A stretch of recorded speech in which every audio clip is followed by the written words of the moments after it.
Proses berperkara tetap dilanjutkan, kecuali kami mengajukan untuk menghold perkaranya. Artinya sepanjang hal ini belum telah terjadi titik perdamaian, hal tersebut masih dapat dianggap proses hukum masih tetap berjalan. Dan seperti yang kami sampaikan bahwa perkara ini murni atas adanya dugaan tindak pidana dan bukan kepada ranah hukum keperdataan. Jadi interpretasinya yang harus kami jelaskan dan tegaskan di sini, kehadiran pihak korban ke Polda Metro Jaya dalam rangka adanya dugaan tindak pidana dan bukan untuk meminta terkait dengan hak keperdataan atas identiti anak, diakui selaku ayah biologisnya dan lain-lain, itu bukan. Jadi murni atas adanya dugaan tindak pidana sebagaimana pasal yang telah diterapkan oleh pihak Polda Metro Jaya yang sebelumnya juga sudah dikonfirmasi melalui Humas Polda. Jadi kami nggak masuk ke arah sana, tapi secara substansi begitu keadaannya dan kebersamaannya. Perkenalkan, kami dari Kantor Hukum Faisal Ahmed & Partner. Saya Muhammad Faisal, Sarjana Hukum, Magister Hukum, dan rekan saya Pak Ahmad Khalifah Alami, dan ada rekan saya Pak Gunawan. Dalam hal ini kami menghadiri atas agenda restoratif justice yang diajukan oleh saudara DJP beserta kuasanya, yang sebelumnya 2 minggu yang lalu sudah pernah diajukan atas pertemuan pertama. Tapi kami ingin mengkonfirmasi bahwa klien kami tidak bisa hadir pada kesempatan RJ yang kedua karena dalam suatu hal jam 11 tadi kami diinformasikan ada agenda dadakan yang mana beliau tidak bisa ditinggalkan, jadi diwakili oleh kami.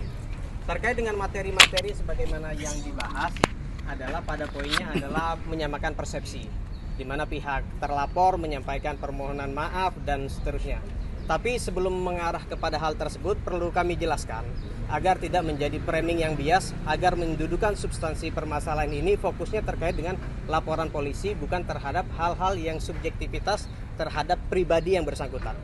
Yang pertama adalah laporan polisi ini sudah dibuat tertanggal 19 Juli 2025, di mana perkembangan perkaranya adalah sejak 30 September sudah dinaikkan status hukumnya dari penyelidikan menjadi penyidikan. Artinya penyidik di sini mempunyai 2 alat bukti yang cukup untuk menemukan adanya dugaan peristiwa pidana. Itu yang pertama. Yang kedua adalah terkait dengan tindak pidana yang dilaporkan adalah berkaitan dengan pasal 335 junto pasal 28 ayat 2 junto pasal 45 ayat 2 dan atau undang-undang terkait dengan PDP, tepatnya pasal 65 ayat 2 Undang-Undang Nomor 27 Tahun 2022 tentang PDP atau Perlindungan Data Pribadi. Kalau melihat konteksnya perkara ini yang sudah masuk ke tahap penyidikan, artinya di sini ada proses hukum yang sedang dijalankan oleh pihak kepolisian. Bila mana halnya perkara ini tidak terjadi RJ, maka konsekuensi hukumnya perkara akan berlanjut. Dan dari beberapa literatur pasalnya kami menelaah dalam Undang-Undang IT, tepatnya pasal 45A ayat 2 Undang-Undang Nomor 1 Tahun 2024, itu ancaman hukumannya di atas 5 tahun. Jadi ada potensi yang mengarah terhadap merugikan hak-hak pihak terlapor bila mana halnya terkait dengan RJ ini tidak dapat dilaksanakan. Oke. Yang ketiga adalah terkait dengan materi RJ itu sendiri. Hari ini kami baru mendapatkan proposal. Jadi pihak Erika atau pihak korban ini bukan memperlambat atau mengulur-ulur waktu. Kenapa deadlock? Deadlock karena pada saat mediasi pertama atau RJ pertama dari pihak terlapor belum menyampaikan proposal perdamaiannya yang ditawarkan kepada pihak korban. Apakah telah memenuhi kualifikasi hal-hal yang memulihkan hak korban atau seperti apa? Lalu kemudian di RJ yang kedua ini baru saja kita menerima proposal perdamaian dari pihak terlapor.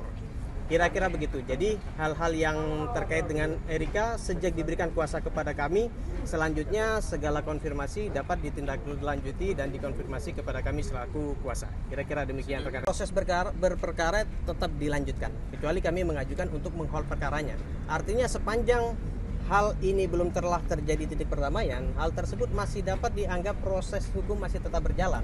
Dan seperti yang kami sampaikan bahwa perkara ini murni atas adanya dugaan tindak pidana dan bukan kepada ranah hukum keperdataan.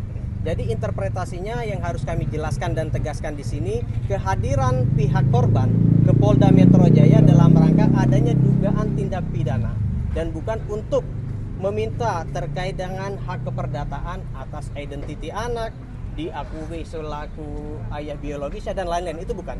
Jadi murni atas adanya dugaan tindak pidana sebagaimana pasal yang telah diterapkan oleh pihak Polda Metro Jaya yang sebelumnya juga sudah dikonfirmasi melalui Humas Polda. Jadi kami nggak masuk ke arah sana, tapi secara substansi begitu.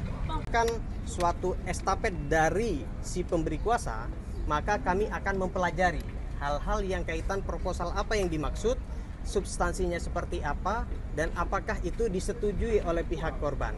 Karena sifatnya korban hanya menerima saja, bukan menawarkan. Karena sifatnya di sini adalah terlapor yang mengajukan, kita menelaah apakah korban dalam hal ini Mbak Erika berkenan atau tidak terkait dengan penawaran yang disampaikan.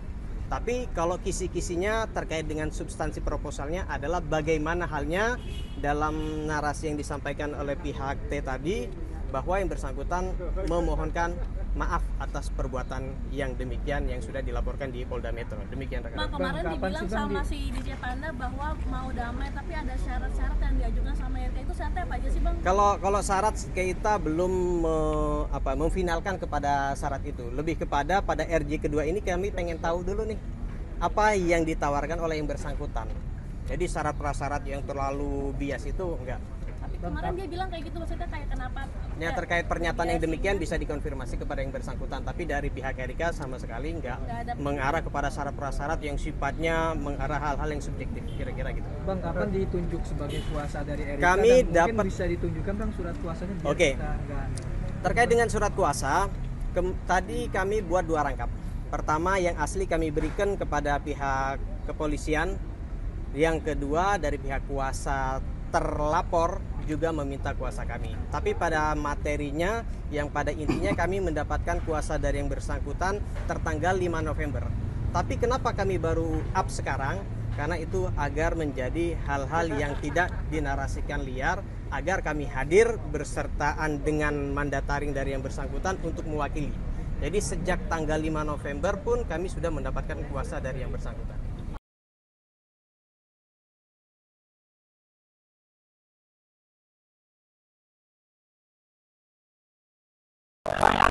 Ada orangnya, Bang. Dikit aja, Bang. Bang Panda. Mas Panda orangnya ramah deh. Bang Panda nengok dulu dong, Bang. Bang sedikit aja, Bang. jangan ke Polda ngapain? Bang, sedikit aja. Tarik rambutnya nih. Bang Panda orangnya ramah deh. Bang, sedikit Bang. Dia nggak bisa masuk itu. Kalau nggak bisa masuk, mending ngomong dulu. Dikit nggak bisa masuk, ngomong dulu aja bang. Loncat. Lihat tata aturan. Melanggar hukum. Banda kotan. Yang main mana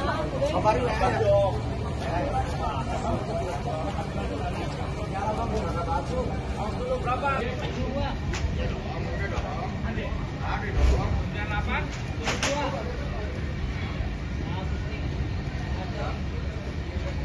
Mana si Penci?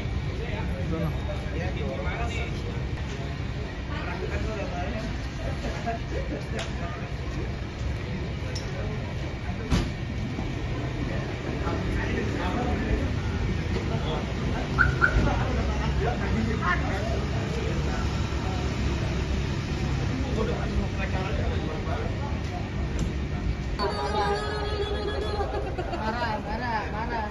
Kok mau pakai seragam sih Bang? Nggak ngomong-ngomong dong. Tapi mana sometnya? Ini salah dia.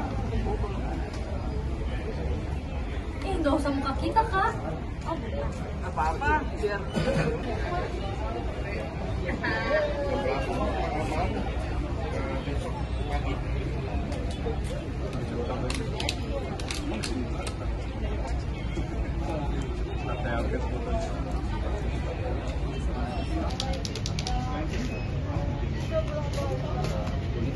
saya tapi nggak banyak banget.